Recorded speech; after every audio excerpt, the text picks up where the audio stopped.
In the headlines, Senate amends Electoral Act to allow statutory delegates vote in primaries. Buhari returns to Abuja after COP15 summit in Abidjan, pledges to meet afforestation targets. Marketers tell Nigerians to prepare for the worst as fuel scarcity persists. And on the foreign scene, Sri Lanka gives emergency powers to army, police after violence. Hello and welcome to Trust News Update. I'm Dashan Hosseina Usman.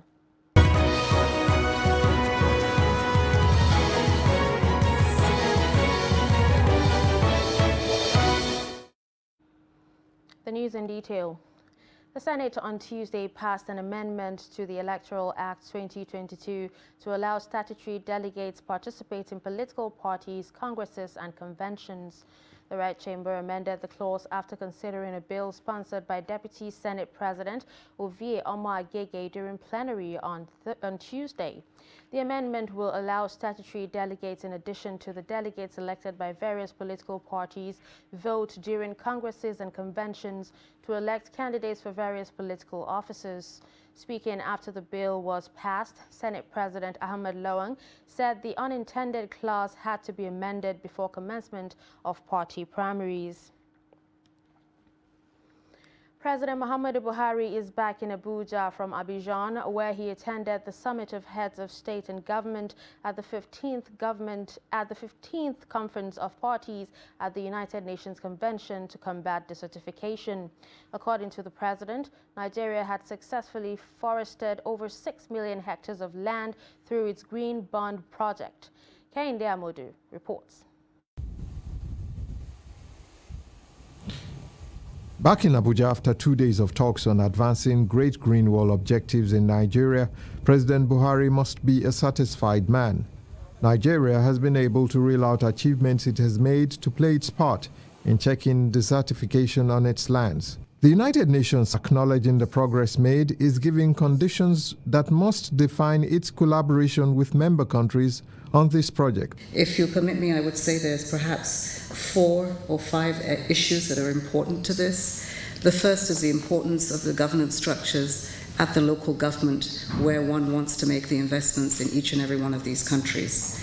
The second is a focus on land restoration, and land restoration that has a focus on the economic activities, the capacities particularly of young people and of our women at the community level to engage with these investments that will come to that level. The target is to fulfill the nation's forest cover to 25% to fulfill a pledge made at the 74th session of the United Nations General Assembly in September 2019. This will require planting 25 million trees towards achieving restoration of degraded forest reserves and other landscapes nationwide. The Nigerian government hopes to partner with the World Bank and has expended enormous resources to establish agricultural development programs in all 36 states of the Federation and the Federal Capital Territory. I therefore call on you, especially the World Bank, African Development Bank, and the One Planet Summit Initiative to support this drive. So going forward, I kindly request your commitment to support this initiative. B, I also invite you collectively to set up a task team to work with PAGGW in this direction. The message of this summit may be lost on many Nigerians who are fixated on their harsh economic realities, but the message goes beyond Nigeria's border and insists that the international community must demonstrate enough political will and commitment towards the realization of the pledge to restore 1 billion hectares of land by 2030. This will no doubt save humanity from starvation and preserve the planet for future generations. Kehinde Amodu, Trust TV News, Abuja. Vice President Yemi Osinbajo says his experience in the Buhari-led administration made him qualified to run for president in the 2023 general elections. Vice President spoke on Monday at the palace of the Emir of Gombe to seek royal blessings. Ibrahim Ismail reports. The vice president, who was accompanied by Gombe State Governor Inwa Yahya, informed the Emir of Gombe, Abubakar Shehu Abubakar, that he was in the state to meet and interact with delegates of the ruling All Progressives Congress APC. Your Royal Highness, in that period of 7 years, I had the honor of serving under a transparent leader, President Muhammadu Buhari, one who exposed me very diligently to all that there is to know about governing a complex and a complex and very diverse country such as ours. So I believe that all of the experiences that God gave me during the period of that 7 years is important now, especially as our country now wishes to transit, to move from one administration to the other. Responding, the Emir of Gombe reflected on the contributions of the Vice President to national development. Your intervention in areas of economic policy, SME policy, ease of doing business, social advancement, and many other areas have left lasting impact on our people. You have maintained a track record of excellent integrity as accomplished legal luminary, religious leader, and now a politician. Earlier, Gombe State Governor Inwa Yahya said he believed that Vice President Osinbajo has the capacity to deliver good governance to Nigerians. Gombe is home to you, sir, for so many reasons. And looking at the dynamics and the place around, it is you that this cup fits squarely. Nobody can doubt that. After his visit to the Emir of Gombe, the Vice President had a closed-door meeting with APC delegates at the banquet hall of the Gombe State Government House. From Gombe, Ibrahim Ismail, reporting for Trust TV. Former President Goodluck Jonathan has rejected the nomination and expression of interest forms brought for him by a coalition of northern groups on Monday. In a statement, media advisor to the former president, Ike Chukwueze, said Jonathan did not authorize the purchase and considers the move by the group an insult, adding that he is not aware of the bid. The statement further says Goodluck Jonathan is not a member of the APC, therefore he could not have accepted such a gesture from those behind the move, and urged the public to disregard the action of the group. Miyetti Allah Cattle Breeders Association of Nigeria says it did not and will not buy any form for any candidate contesting elections. The group, in a statement signed by its National Secretary, Baba Uthman Ngilzarma, said it has nothing to do with the buying of a presidential nomination form for former President Goodluck Jonathan for the 2023 elections. According to him, politics should be left to politicians, as they see no mileage in supporting any politician when they are overwhelmed by the crisis being faced by their members nationwide. MACBAN, however, said it will support a candidate that shows commitment to end the suffering of its members, adding after the conclusion of party primaries by all the political parties.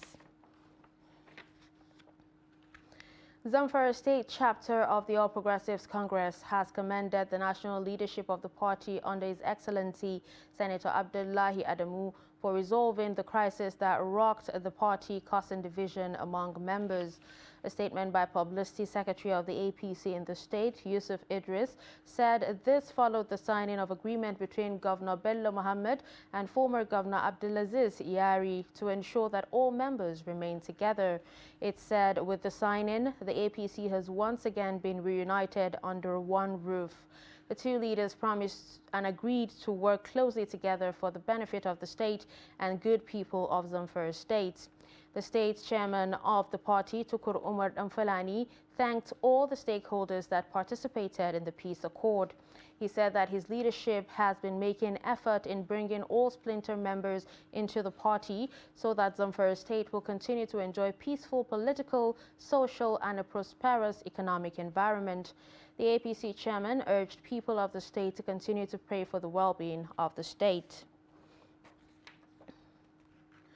Chief of Defense Staff Lucky Irabor says the military has put strategic measures in place to rid the country of insecurity now and in the future. The chief stated this at the defense retreat in Asaba, Delta State. The report. The Chief of Defense Staff, General Lucky Irabo, said the 4-day brainstorming event by staff-serving and retired military officers will help to reshape the military towards fighting future security challenges. He remarked that the ultimate desire of everyone at this crucial time in the national was to rid the country of the menace of insecurity and sustain public confidence in the military. This retreat, therefore, seeks not only to concentrate on the current security issues, but to begin to plan and strategically pivot on how to fight the future wars. I am quite conscious of the third objective of this retreat, which is to boost cohesion, mutual respect, and the spirit of togetherness and collectivism in our noble profession as battles and wars become more of a joint operations. Minister of Defense Major General Bashir Magashi, retired, in his remarks said the retreat was necessary to review the operations of the military and tailor them to meet the country's security challenges. He said the federal government had invested heavily on military equipment, adding that there was still a lot to be done in spite of the successes recorded so far. The government has invested heavily in the acquisition of armored vehicles, military aircraft, and naval vessels for the armed forces. These efforts have also been complemented by enhanced capacity building and defense cooperation with several international partner countries. Delta State Governor Ifeanyi Okowa called on Nigerian military authorities to prioritize the welfare of officers and men of the armed forces to motivate them in the fight against insurgency and other violent crimes in the country. There is need to broaden and intensify surveillance methods to fish out other criminal elements within the armed forces who may be sabotaging the war on terror.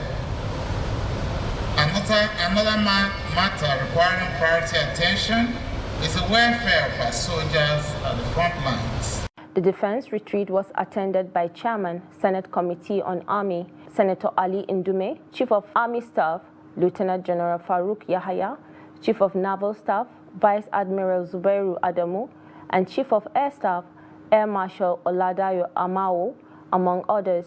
High point of the event was the launch of the National Military Strategy.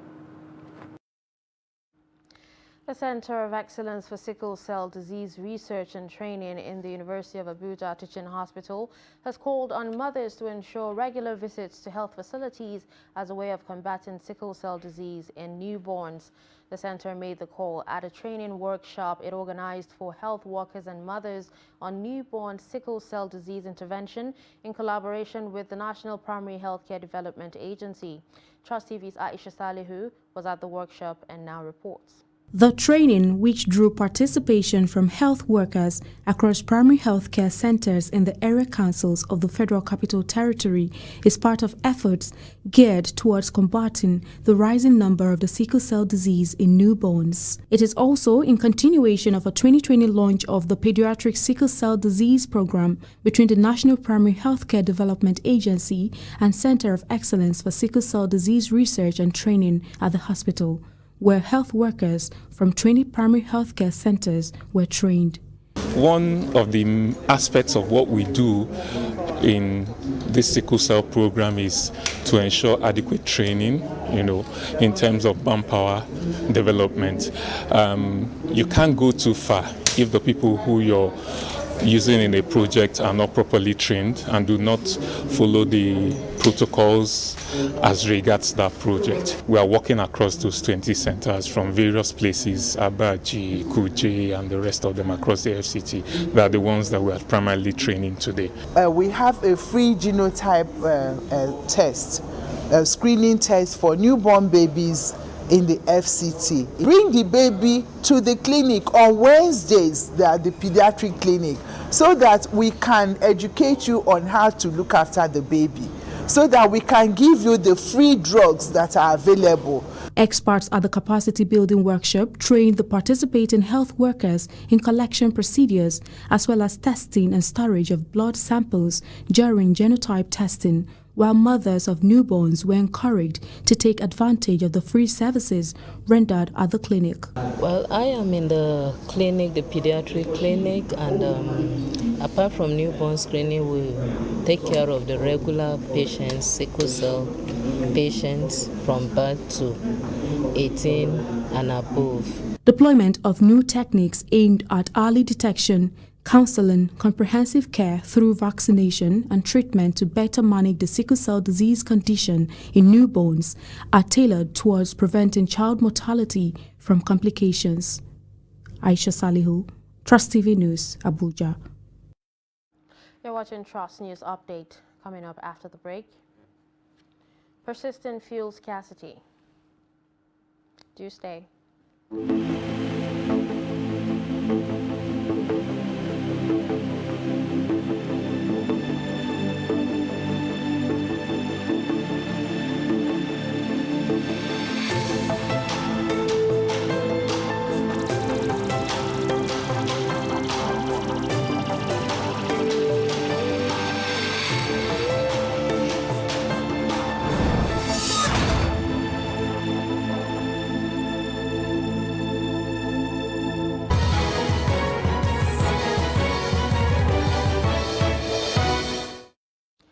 Welcome back and thanks for staying with us. Let's take a look at some of our top stories.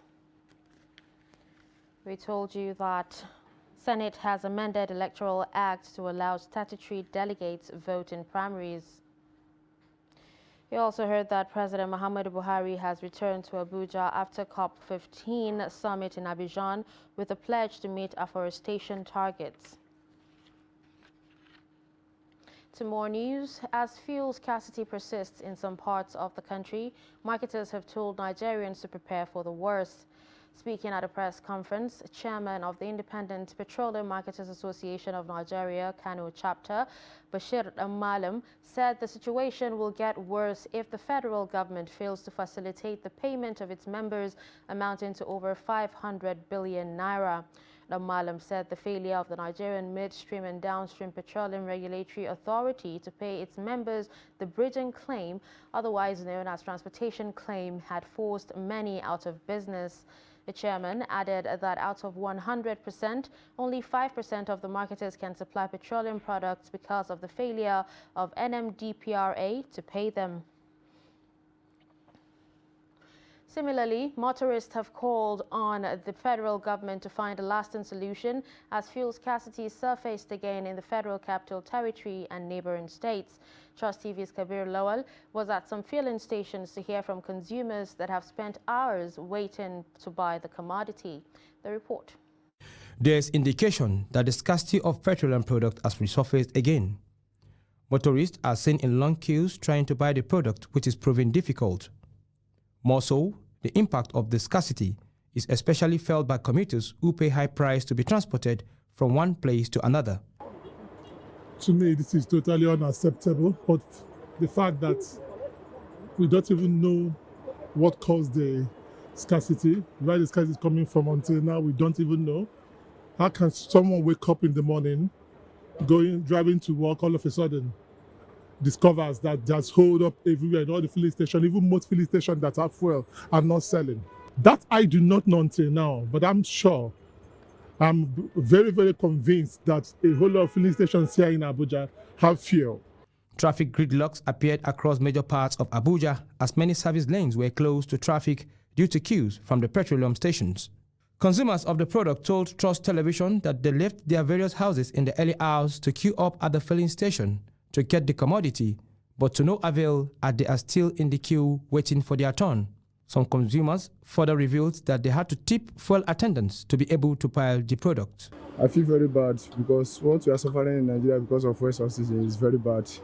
We are really suffering a lot. To get a fuel for your working or what you are using a fuel for is very expensive for us in Nigeria. Whether is the citizen of Nigeria and whether is we don't have anything and we are the ones suffering most in Nigeria. It's very bad.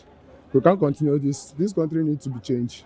We need to change. We need changing in the country because the country is really going very bad situation that we, the poor ones, cannot even get anything. I come here early in the morning, around 6 o'clock in the morning. This is now I'm going back. Even before I go back, I paid bribe before they give me this fuel. It's shocking to me that I just woke up yesterday evening to discover that we're experiencing scarcity. I don't know where it's coming from, but I think something really fast needs to be done. They said this fuel scarcity will affect food prices in the market, as transporting these food items is also expensive. Most people slept here overnight and they are still not happy, and everybody have been talking their ordeal about the fuel scarcity presently going on in Abuja. In Abuja, Kabir Lowell, Trust TV News. Following the suspension of the planned aviation shutdown by airline operators of Nigeria, normal work has resumed at the nation's airports.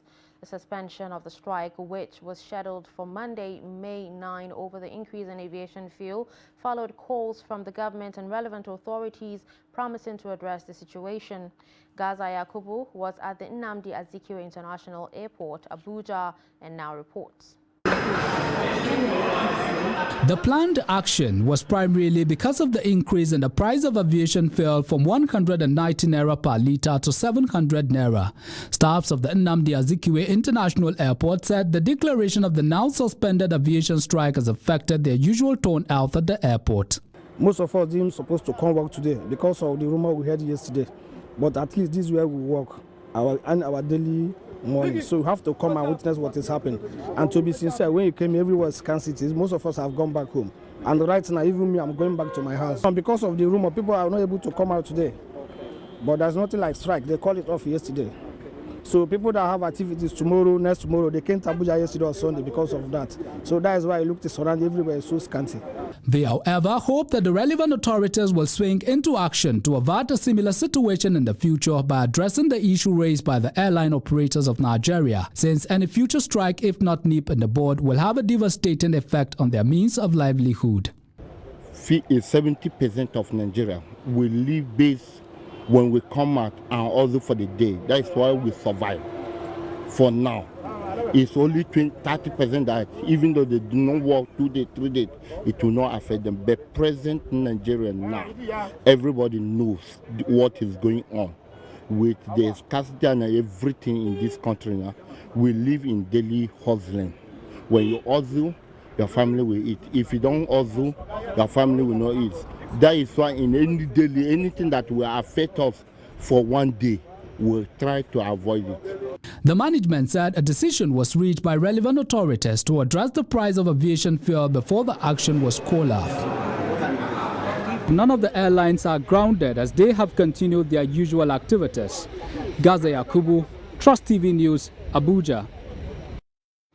In business, Securities and Exchange Commission says it is proposing some guidelines to enable operators and investors in the capital market to digitize all their operations. Management of SEC, in a statement in Abuja on Monday, said the guidelines are contained in the minimum operating standards for information technology for capital market operators. SEC said the guidelines would establish a threshold for operational efficiency in the market through effective adoption of information technology in driving businesses to ensure security, confidentiality, integrity, and reliability of information systems. It added that with the increased dependence of financial services and related businesses on technology, there was need for rules that would define the minimum operating standards in the market. On the foreign scene, Sri Lanka has granted its military and police emergency powers to arrest people without warrants after a day of violence that killed 7 people and injured more than 200. The attacks also resulted in the resignation of Prime Minister Mahinda Rajapaksa, the older brother of sitting President Gotabaya Rajapaksa. In a Gazette notification on Tuesday, the military can detain people for up to 24 hours before handing them to the police, while any private property can be searched by forces. As the Indian Ocean nation battles its worst economic crisis in history, thousands of protesters defied an island-wide curfew until 7 a.m. on Wednesday to continue protesting. Shortages of fuel, food, and medicine brought thousands onto the streets in more than a month of protests that had been mostly peaceful until this week. And finally, in sports, Major League Baseball is to return to London with regular season games taking place in 2023, 2024, and 2026. The move was announced as part of a partnership to try to grow the game in the UK. In 2019, the New York Yankees and the Boston Red Sox played each other at the London Stadium in what were the first MLB games staged in Europe. The St. Louis Cardinals and the Chicago Cubs were scheduled to play each other in London in June 2020, but their series was cancelled because of the coronavirus pandemic. It has yet to be announced which teams to play each other in future series in the English capital. And with that, we've come to the end of Trust News Update. Don't forget to follow us across all our social media platforms. I'm Darshan Hussaina Usman. Thanks for watching.